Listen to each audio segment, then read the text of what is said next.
What's up everybody, it's Joe with J Blake Photo, and in today's video I want to postulate a little bit on what looks to be like the next GoPro, the Hero 9.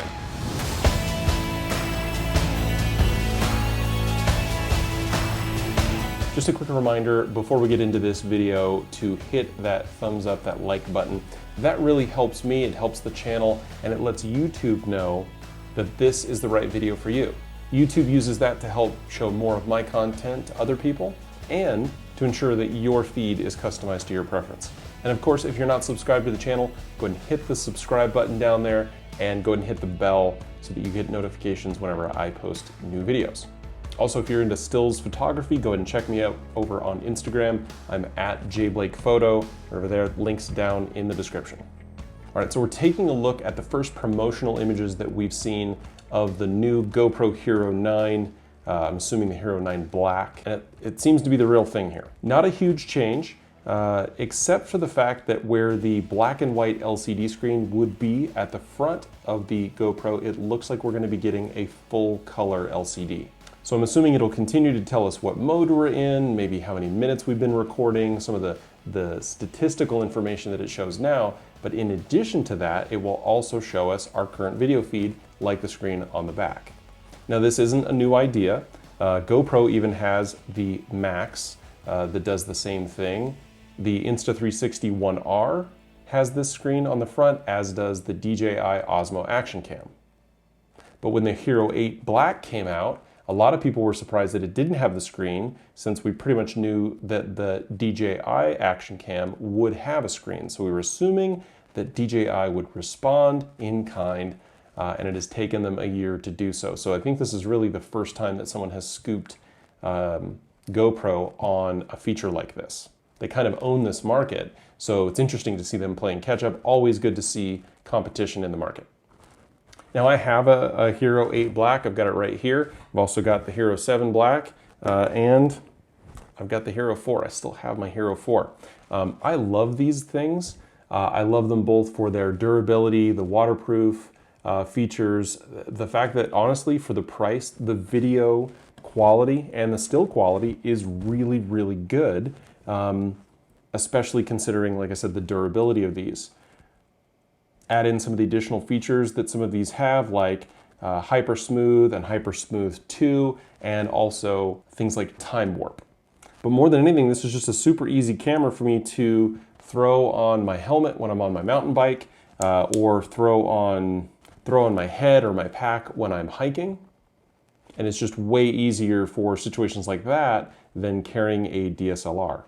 I've also used them for various activities with some of the youth at my church, and also snorkeling in Maui, riding a mountain bike down Haleakala Volcano, sledding in the snow, and I absolutely love using the super slow-mo.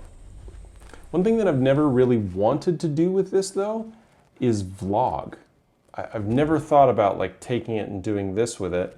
And I know that there's a lot of people that are doing vlogging on YouTube. I do vlogs on this channel, or they're doing short form on things like Instagram and TikTok.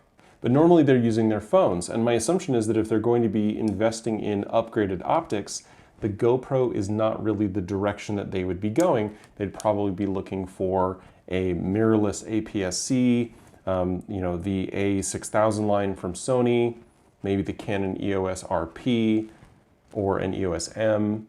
But really, I'm not really sure that over an iPhone or a Galaxy, that this is the next step that someone would be making if they're doing vlogging and short form content.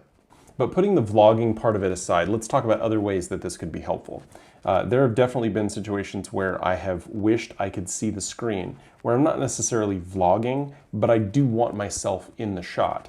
So in some instances, that is when I'm mountain biking, it's been when I'm swimming, where maybe I'm holding it out on a stick or something. I'm not necessarily talking into it or doing like a daily vlog, but I'm definitely recording myself or a subject that is within my frame of view, and it would be nice if I could see it on the screen there in the front.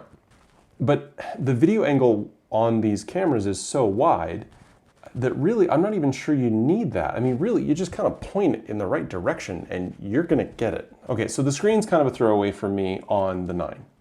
But here's what I am really excited for, because I love these things. They're super helpful and the utility is huge. But with each iteration of the GoPro, we have seen improvements in some of the features and their availability at different resolutions and at different frame rates. Specifically, the stabilization.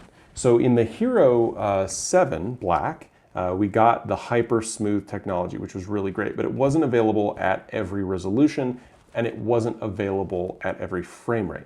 Then we get hyper smooth 2. It's now available in many more resolutions, frame rates, and also different viewing angles, the wide or the super wide.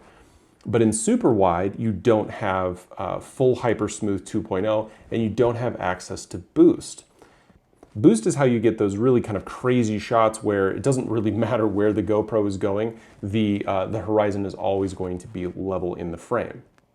Now the way that this works is that the GoPro doesn't use the entire sensor to record. What it does is it inputs the entire sensor data into its processor, stabilizes inside that image, and then that's what it actually writes to the card.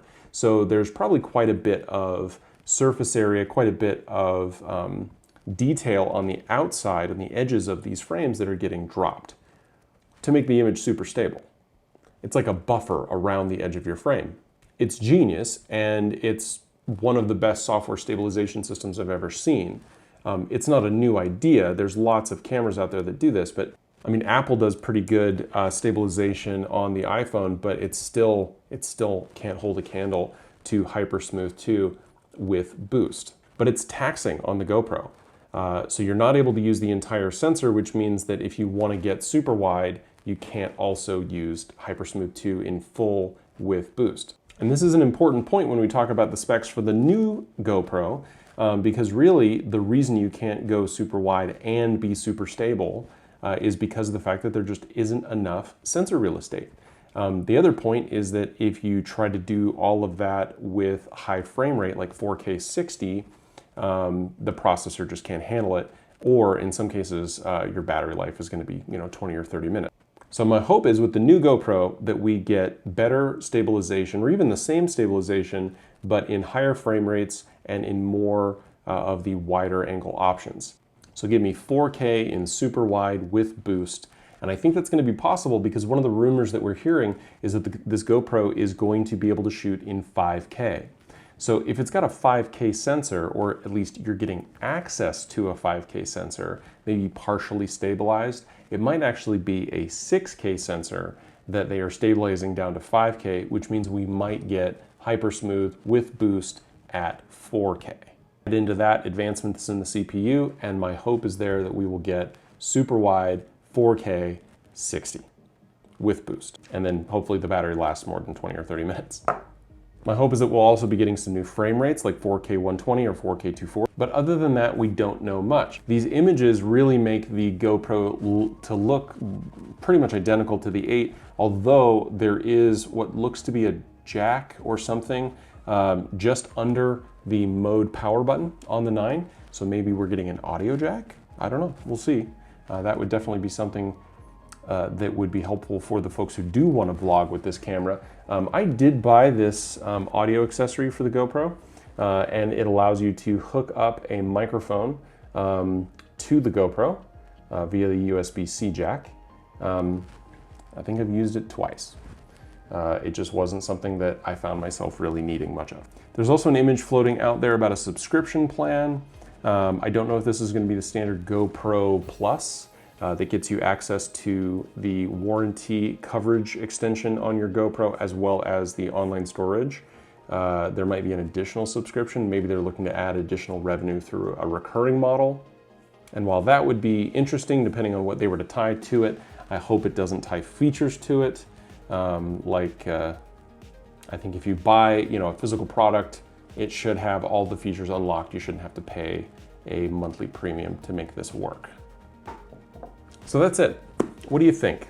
Are you excited about this new GoPro? Do you need a new GoPro? Do we even need a new GoPro?